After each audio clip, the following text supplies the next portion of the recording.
Mina arvan, et Ellerisse võiks tulla õppima juba selle Tartu keskkonna pärast, mis on hästi tore ja inspireeriv. Siin on väga tore kontserdielu.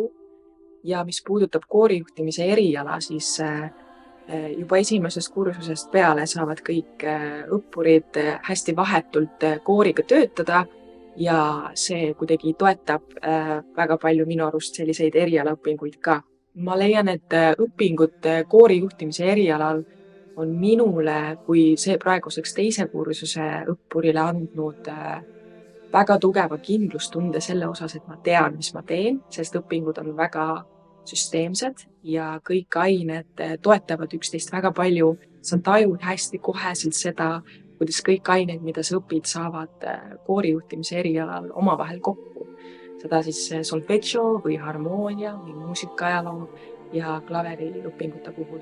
Ma arvan, et edasised väljavaated peale kutsetaseme lõpetamist on väga head.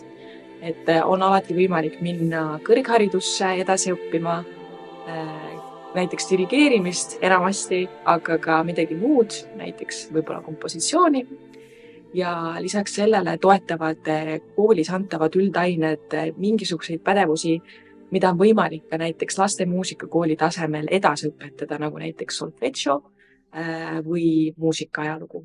Nii et selles mõttes ma tunnen, et on väga laiahaardeline eriala, mis pakub väga palju edasisi võimalusi töömaastikul.